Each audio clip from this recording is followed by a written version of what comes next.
Hey guys, welcome back to Profit Plays. Tonight we're going to do something a little bit different in the Lantern realm. We're going to try something a lot of people might find a little bit janky, but I've actually been having some decent results with it.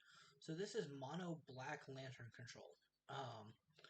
So eases up our problems that we have with things like Blood Moon by a lot. Um, so looking at our land base real quick, we got one Academy Ruins. We'll explain how we'll activate that here in a minute.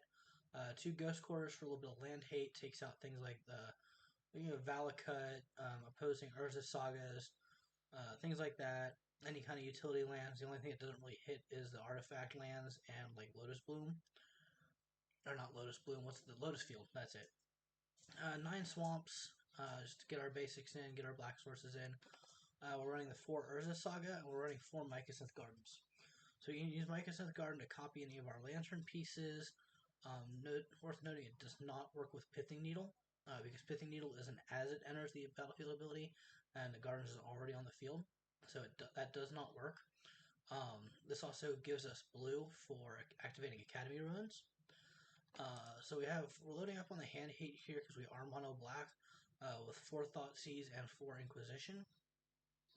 We're pairing those with 3 copies of Surgical Extraction, so, against decks that are hard for us to beat, like the Indomitable Creativity decks, we can, Thoughtseize away either a Creativity or a Arcana Cruelty and then Surgical it right away. You can do that turn 1 and turn off their deck. We're also running 2 Fatal Pushes just to deal with things like Ragavan, anything that's just kind of a pain in the ass that we need to take off the field. Now we're running 4 copies of a fun little card from M20, Scheming Symmetry. So it's essentially what's the tutor that puts something on top, puts anything on top? Is that Vampiric Tutor? It's basically a Vampiric Tutor for us that we also have to give the opponent a shot, which is great for us if we pair it up with Lantern of Insight and a Mill Rock. We can go get what we want, and if they put something that they want on top, then we can just mill it away, and makes it basically a one-sided tutor for us. The downside to it over something like Ancient Stirrings or Word of Invention is that it does put it on top of the library, and since it is a sorcery, we don't get it until the next turn. So it does have some downsides there, but we still get basically a 1-mana tutor, which is fantastic for us. Then we have our typical Lantern package over here, the 4 Lanterns, 4 Codex Shredders. We are running heavier Mill Rocks now with the 3 Ghoul Collar spell and 2 copies of Pyxis of Pandemonium up here. That's just because since we're not running multiple colors, we're not going to be playing things like Word of Invention or Ancient Stirrings or Prismatic Ending, things that would fill up the deck with not Lantern pieces. And so because of that, we have room for more Lantern pieces, and that will allow us to get a lock on board earlier. We're also still running the 1 Underworld Cookbook and 3 Pithing Needles. We're running 1 main deck Nile Spellbomb for our Graveyard Hate. Also combos a little bit with Scheming Symmetry because we can crack a Spellbomb to just draw the card with Scheming Symmetry if we need to. And then one fun little piece in the deck, we can get it with Urza Saga, is Navigator's Compass from the Dominaria set. When it enters the battlefield, we gain 3 life, so there's a little bit of burn hate there. It also has where we can tap it until end of turn, target land we control becomes the basic land type of our choice. So we can use this to make a swamp or a gardens into a blue source for Academy Ruins.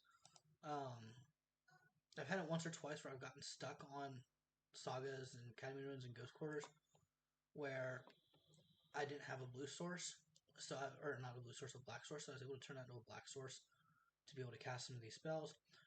And then main deck, we're having our 3 Ensnaring Bridges. Or not 3 Ensnaring, but 4 Ensnaring Bridges, which is our top end. I mean, everything else in the list is a 1-drop, or free, like the Surgical Extractions. So really low curve with this deck. We should be able to drop multiple cards per turn and empty our hand really quickly as long as we're not drawing a shitload of lands. Over here in the sideboard, we're running the 2 Welding Jars for our protection. A 4th Pithing Needle, just because there are a lot of activated abilities in Modern that we need to be concerned about. 1 Grafdigger's Cage for a little bit more graveyard hate, especially against the Yawgmoth combo. We're running a copy of Elixir of Immortality for the mill decks. because we can get that off of the Urza Saga. 2 Torpor Orbs, again, shut down troublesome Enter the Battlefield abilities. 2 Collective Brutalities, just a little bit more hand hate. It's life gain against burn, kills little creatures. If we're on the play, it kills a turn 1 Ragavan. 2 Sheoldred's Edicts out of the new Phyrexia set. Make them sacrifice a token, make them sacrifice a real creature. So, like against creativity, we can force them to sack the Archon if they have a token out, also. And we can force them to sack a Planeswalker. So, really good card there. We're running 1 Crucible of Worlds, lets us bring back our Ghost Quarters if they're running a low land deck or a low basics count deck. Bring back Mycosynth Gardens, bring back Urza Sagas. Really good against the control matchup because we do take the aggro there with the Urza Saga.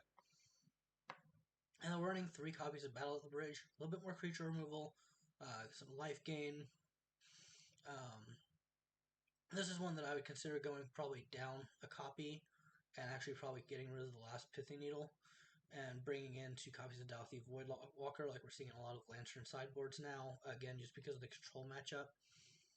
So that's the list. We're going to give it a try, so stay tuned, watch the next video.